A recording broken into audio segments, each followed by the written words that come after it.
Good evening friends. Polity में एक बार फिर से हम लोग उसी टॉपिक पे वापस लौटे हैं, संसद में प्रस्ताव। हमने आपको जो है पिछले क्लासेस में, वीडियोस में हमने जो है कई सारे प्रस्ताव जो है बताए थे, विश्वास प्रस्ताव, निंदा प्रस्ताव, ये सारी चीज़ें। अभी हम ये 3 और प्रस्ताव देखेंगे। एक ये है जिसका नाम है ध्यान आकर्षण प्रस्ताव, एक विशेषाधिकार प्रस्ताव और एक धन्यवाद प्रस्ताव। ठीक है, ये तीनों प्रस्तावों के बारे में देखेंगे और इसके साथ ही फिर हमारा प्रस्ताव का जो मोशन का टॉपिक है वो खत्म हो जाएगा संसद में। तो देखिए, ध्यान आकर्षण प्रस्ताव, विशेषाधिकार प्रस्ताव और धन्यवाद प्रस्ताव, ये 3 प्रस्ताव हम अभी देखने वाले हैं। सबसे पहले देखते हैं कि क्या होता है ध्यान आकर्षण प्रस्ताव में। क्या होता है ये प्रस्ताव लोकसभा और राज्यसभा किसी में भी लाया जा सकता है। लोकसभा में भी ला सकते हैं इसको, राज्यसभा में भी ला सकते हैं। ठीक है, किसी भी सदस्य द्वारा लाया जा सकता है, मतलब वो सत्ता पक्ष का हो विपक्ष का हो, उससे कोई मतलब नहीं है। किसी भी सदस्य द्वारा ये प्रस्ताव लाया जा सकता है।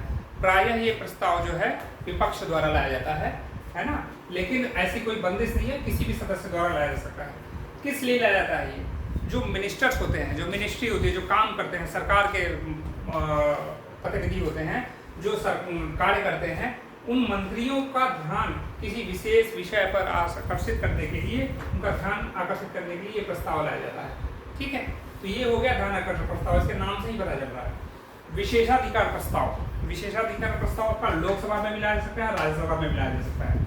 किसी भी सदस्य द्वारा लाया जा सकता है, इसमें भी सेम, इसमें भी किसी भी सदस्य द्वारा लाया जा सकता है। सदस्य के विशेषाधिकार हनन होने पर किस लिए लाया जाता है? अगर किसी सदस्य का विशेषाधिकार का हनन हो रहा है, कौन कर रहा है? सरकार का कोई मंत्री, है ना। आमतौर पे सरकार हनन करने का जो है जो चांसेस हैं, अवसर है, जिसके पास शक्ति होती है वो होती है, यानी सत्ता पक्ष। तो किसी मंत्री के द्वारा या मंत्री द्वारा सदस्य का, अगर किसी भी सदस्य का विशेषाधिकार हनन होता है तो ये प्रस्ताव लाया जाता है। जरूरी नहीं कि वो सदस्य विपक्ष का ही हो, पक्ष का भी हो सकता है, लेकिन आमतौर पर ऐसा होता नहीं है। अपने ही पक्ष के लिए कोई जो है ये विशेषाधिकार हनन का प्रस्ताव नहीं लेके आएगा।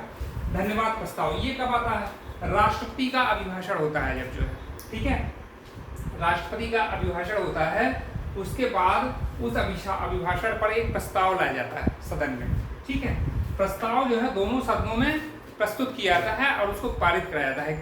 किस प्रस्ताव को? राष्ट्रपति के अभिभाषण पर जो प्रस्ताव लाया गया है उसको दोनों सदनों में पारित कराया जाता है। पारित हो गया तो ठीक, सब ठीक है, ओके। लेकिन पारित अगर नहीं हुआ तो सरकार पर ये विपक्ष जो है दबाव बनाएगा, या एक दबाव स्वतः बनेगा उस पर कि वो अपना बहुमत सिद्ध करे। ठीक है, तो सरकार को फिर अपना बहुमत साबित करना होगा।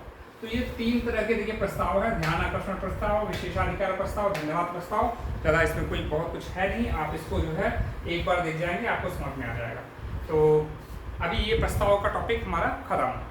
इसके बाद हम नेक्स्ट टॉपिक के साथ पॉलिटी में ही आगे कंटिन्यू करेंगे। वीडियो अच्छा लगा हो तो इसको सब्सक्राइब कीजिए, शेयर कीजिए ज़्यादा से ज़्यादा। Thank you very much.